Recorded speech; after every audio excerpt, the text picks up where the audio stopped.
بسم اللہ الرحمن الرحیم۔ یا ایھا الذین آمنوا اتقوا اللہ ولتنظر نفس ما قدمت لغد واتقوا اللہ ان اللہ خبیر بما تعملون۔ اس آیت کریمہ میں اہل ایمان کو دو چیزوں کا حکم دیا جا رہا ہے۔ پہلا حکم، اے اہل ایمان اتقوا اللہ، اپنے پروردگار سے ڈرو۔ تقوی پیدا کرنے کی قرآن کریم میں 20 جگہ پر ترغیب دی گئی ہے۔ اللہ تعالیٰ نے یہ حکم بار بار ہمیں سنایا ہے کہ ہم اپنے دلوں میں اللہ کا ڈر، جسے تقوی سے تعبیر کیا جاتا ہے، اسے پیدا کریں۔ یہ اللہ رب ذوالجلال کا ڈر اور خوف جب دل میں پیدا ہو تو انسان گناہوں سے اجتناب کرتا ہے، معصیت اور نافرمانی سے اپنے آپ کو بچاتا ہے۔ حضرت فاروق اعظم رضی اللہ تعالیٰ عنہ نے ایک مجلس میں تقوی کے حوالے سے گفتگو فرمائی تو حضرت ابی بن کعب رضی اللہ تعالیٰ عنہ کو فرمانے لگے کہ آپ بھی اپنے الفاظ میں تقوی کا مفہوم بیان کریں۔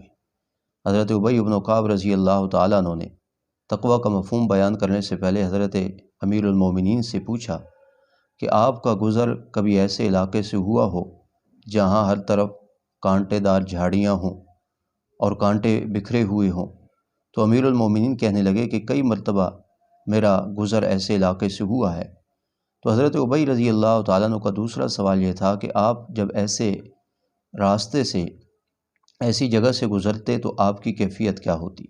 حضرت امیر المومنین کہنے لگے کہ میں اپنے بدن کو بھی سمیٹ کر اور اپنے کپڑوں کو بھی سمیٹ کر کے وہاں سے گزرتا تاکہ کوئی کانٹا میرے بدن میں اور میرے کپڑوں میں نہ چپ جائے۔ حضرت ابی بن کعب رضی اللہ تعالیٰ عنہ کہنے لگے امیر المومنین، یہی تقوی کا مفہوم ہے کہ اس دنیا میں بھی ہر طرف گناہوں کے کانٹے بکھرے ہوئے ہیں۔ جو شخص اپنا دامن ان گناہوں سے بچا گیا، یوں سمجھو اس شخص نے تقوی کی دولت کو پا لیا۔ قرآن کریم کی 20 آیات میں اللہ تعالیٰ نے یہ حکم ہمیں سنایا ہے، ترغیب دی ہے کہ اپنے زندگی میں اللہ کا ڈر اور اللہ کا خوف پیدا رکھو تاکہ تم متقی اور پرہیزگار کہلواؤ اور گناہوں اور معصیت سے اپنے آپ کو بچاؤ۔ اور دوسرا حکم اس آیت کریمہ میں یہ ہے وَلْتَنْظُرْ نَفْسٌ مَا قَدَّمَتْ لِغَدٍ، کہ ہر نفس کو اس بات کا بھی محاسبہ کرنا چاہیے کہ وہ آئندہ کل کے لیے کون سے اعمال آگے بھیج رہا ہے۔ محاسبہ اعمال ضروری ہے۔ جب تک ہم اس بات کی طرف متوجہ نہ ہوں گے کہ ہم کیا کر رہے ہیں اور کیا نہیں کر رہے، اس وقت تک اصلاح ممکن نہیں ہے۔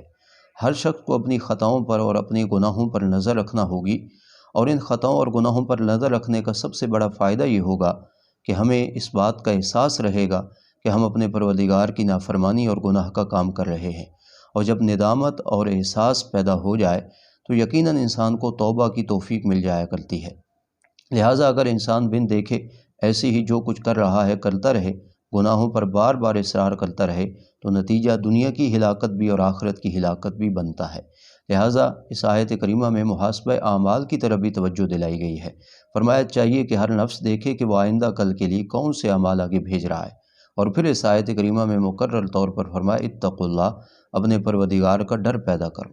اور آیت کریمہ کے آخر میں تقوی پیدا کرنے کا فارمولہ بھی بتا دیا۔ فرمایا ان اللہ خبیر بما تعملون، یہ نظریہ رکھو کہ اللہ تعالیٰ تمہارے تمام اعمال سے باخبر ہے۔ جب تمہارا ہر موقع پر یہ دھیان ہوگا کہ اللہ تعالیٰ میرے تمام اعمال سے باخبر ہے، تو تم ضرور بضرور اپنے آپ کو گناہوں سے اور معصیت سے بچاؤ گے۔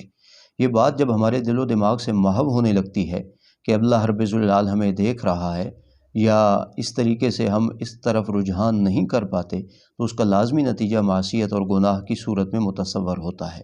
لہٰذا ہر وقت ہمیں اس بات کا دھیان رکھنا ہوگا کہ ہم جہاں کہیں بھی ہوں، اللہ رب ذوالجلال کی نگاہ قدرت سے ہم بچ نہیں سکتے۔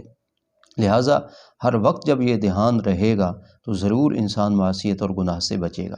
تو اس آیت کریمہ میں ایک بہترین میسیج اور پیغام دیا گیا کہ اپنی زندگی میں تقوی پیدا کرو اور اپنے اعمال کا محاسبہ کرتے رہو۔